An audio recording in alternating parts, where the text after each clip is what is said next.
You've spoken. Illustrations by me. So overwhelmingly, when I showed you everything that I had to review, the number one thing that everyone asked for was this pen right here, this white pen here. I hope it's as good as we think. Let me show you something though, because I screwed up. I don't know what I'm doing. I'm not very professional here. Let me show you what I did. So one of the things you have to do here, you have to unscrew this, and then you have to take off this little yellow ring here. And I thought you had to take off this little black piece here. You do not. You put this in here and tighten it down, and it snaps and kind of snaps into place like a regular pen would. It snaps in, punctures the area, and then you squeeze it, and this whole area fills up with ink like it did for me. It already did that. However, the thing is, it starts to leak. If you squeeze this thing, it will see the ink just starts bubbling out and pouring out. Can you see that? Hold on, let me show you here.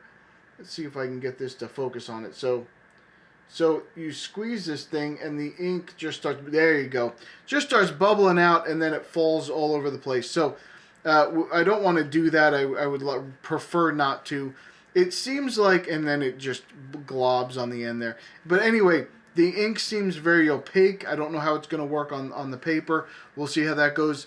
This used to be my favorite. This used to be my favorite white pen. I had a couple of these, and I enjoyed using them. But this one, it kind of, when you kind of twist it, it snaps. But I've already pushed it to the edge. I think it clicks a little bit, but I've already pushed it to the edge and it's starting to pop off. This ink is dried in here. It dried before I could use it all. That's one thing I'm hoping this one does not do. I want to be able to use, there's a lot of ink in here. I want to use it before it gets completely done. Now I use most of it. You can see this is pretty well used, but there's a big chunk of ink down here that has just not been used.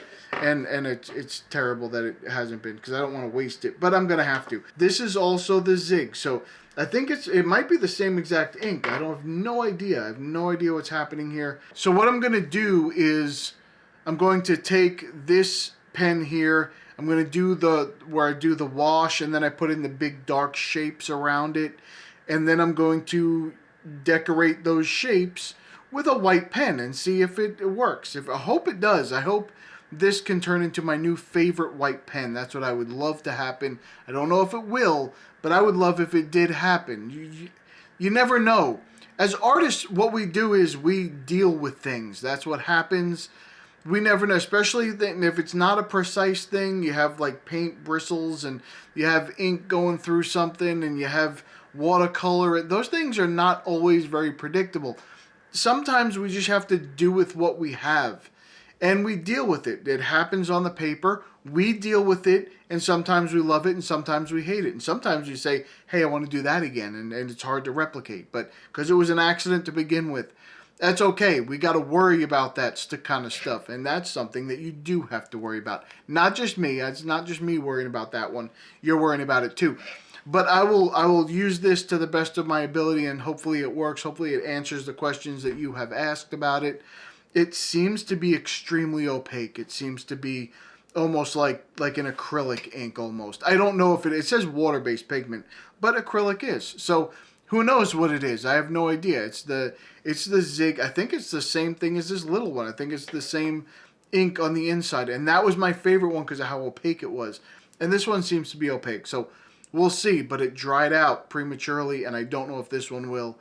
We'll see how that goes. All right, let's get into the painting, and hopefully I can do some justice to this piece of pen. So what I want to say right from the beginning is I don't know if all of you will like this pen. I loved it, but it was because of the way that I was using it. The thing is with this white pen now is that it's more of like a dry ink. It's a very dry brush. So yes, you can get very small, fine details with the tip of the brush, but sometimes the ink hesitates coming out. Now this is cold pressed paper, so it could be because of the roughness of the paper, but it's not really that rough. This Hanamuola paper is not that bad. It's not that rough. Still a cold press. There's still some texture there. It's not like a hot press, but still that pen should glide a little bit easier on it. it doesn't. It kind of hits all the little bumps. So it looks like it gives you more of a dry brush effect. However, you will see where at the bottom I also had a glob of ink drop off. It was on the bottom left. There was a big glob of ink, and then later I start going into it and moving it around. But I loved it. I think it worked great. I will do that again. I don't care if it drops ink on there or not, because I just deal with whatever happens as it goes. For me, it actually gave me a spot of like harsh contrast, which is what I love. I love the deep contrast. So all around it is dark and then color, and then there was like some really stark contrast with the white. So I loved it, but you may not love it. I'm not sure. Some people like to get really detailed, very controlled. I don't care about any of that. I don't care if any of what I'm doing is controlled when I do stuff like this. If I was doing like an ink drawing or something, I might care a little bit more. Not usually. I don't care if the ink drops on the page or whatever. I just do whatever I have to do. But for some people, if you're trying to be very precise, if you're painting something that's supposed to represent something else, like you're painting a landscape or you're painting, well, the landscape, I don't know, you can be a little rough with the landscape sometimes too, but if you're painting like an object or an animal or something and that happened, it would probably ruin your day. So don't let that ruin your day. But for me, I loved it. I thought it was wonderful. And it's very opaque. I didn't have to go back over the same area twice. It was just, I went over it once and that was it, and I was done. All in all, the ink itself, very opaque, the covering power is wonderful. The brush is wonderful. It gets very fine tip if you want to. You saw I did a little bit of detail in there, just a little bit of line work. And that, it worked. Some hash marks in there. It worked well. It did exactly what I was trying to do, and a little bit more. It gave me a little bit more to play with, I would say, than more than anything. So if that's not something that you want, then don't get this. I would not recommend it for you if that's not what you're looking for. For me, I'm going to use this thing 100 times over because I absolutely love it. I think it was probably one of the most creative things, one of the most inspirational things that I've used in a while that was unpredictable. So some stuff is very predictable, that's fine. But this was unpredictable, and I absolutely loved it for it. And it basically did what I wanted it to do, but the effects I was getting with it were very different than what I expected. So I just had to adjust my technique. And that's what I recommend everyone. It doesn't matter what you get. Don't tell someone, oh, this doesn't work. This is a bad this is a bad that. It's usually not the case. It's usually not a bad brush or a bad pen or a bad... You're just not using it the way it needs to be used to get the result out of it. So I will never say, oh, this is terrible, absolutely terrible, unless, like, for example, if it was a piece of paper and I did one swipe across the page and it tore up the page, then I'd maybe say, hey, look, this is not really the best thing. Or like those watercolor brushes where I used a while ago, where I said, no, it just dumps all the water at the end of the stroke and all the paint at the end of the stroke. You don't want to use this. It's not working right. You can still use it that way and be creative with it. But for what most of you are going to look for, no, that's definitely not going to work the way you would expect a regular watercolor brush to work. So those kinds of things are that. But there is some paper that does pill up after a while. Like some of that Stillman and Burnt, as much as I love them, some of their papers, you have to let it dry first before you go back over another swipe. You can't just keep going back in there wet into wet. It'll tear up the page. So you do have to use things the way they need to be done. The next thing I want to mention is I hope you enjoyed, and you have to let me know. I need your input because if you let me go unchecked, you'll end up with some weird stuff. But I enjoyed putting the second camera angle in there for some of the stuff. I enjoyed like the second camera angle in the introduction when I was able to show you the pen and talk to you and do the talking head thing. And then I enjoyed doing the second camera angle when I did the painting. So I need you to tell me, is that something that's okay? Did it make you nauseous? Did it make you sick to keep switching back and forth? Some people it does. Some people, they don't like when that moves to the side or something. They don't like that.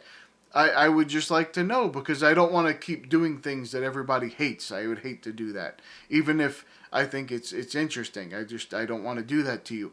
So please let me know. You have to let me, I need to know. You have to tell me. I'm not a mind reader. I don't know, and I want to make sure that you're enjoying the show and not just sitting there going, oh my goodness, I hope he doesn't change the camera angle again. That would be a terrible thing. So this was a quick one. I hope you enjoyed it. I hope you got something out of it, and I hope that you at least will consider using something. What I usually use are gel pens for this. I usually use something that I know is very opaque that I can get very precise with. I have used gouache in the past. I use gouache. That's a little bit less predictable, but it's also a little less covering with that dark black ink. You usually have to go over that a couple of times. That other white Zig brush pen that I showed you, that was very precise, and that did not come off the page very like dry brush. That was not like that. A little bit, but not like this. This is a very dry ink, I think. Either that or I just got a dried up brush. That could be too, although it was completely secure. When I twisted that on, I heard that pop. So I know it broke the seal at that point. So I don't think it could have been, but maybe it was. Maybe it was a little bit dried out. I don't know. I've only used one of these. I don't know. I think it was great. So if you don't think it was great, you can take it up with these people popping up on the screen here. They'd like to hear all about it. They'd like to know what's going on. They appreciate your feedback. And then they'll get back to me and tell me what I'm doing wrong. That's how this works. So I do have to apologize because I had a couple of bloopers, but they did get erased. I was not thinking and I just erased that section of the video, and it's not in the camera anymore, so I can't get it back. So I apologize. I'm going to try and be more conscious of that as much as I can in the future. Alright, so thumb up the video if you're going to maybe look into this and maybe give it a shot, or maybe you don't want to give it a shot anyway. You can still thumb up the video even if you don't want to do this. It's definitely not a rule that you have to do the thing in the video just to give it a thumbs up. That's not how it works anymore. Alright, if you would like to join our community, go to illustrationsbypete.com. You can come in, you can put your own artwork on the site and promote it. You can find some inspiration in the free reference photos. You can just use them however you want in your artwork. You do not need to credit me. Or you can come into the forums and talk to some people and maybe give some advice and maybe find a little bit of information that helps you. So come check us out. Alright, that's about it for me. I'm going to go. I'll see you in the next one.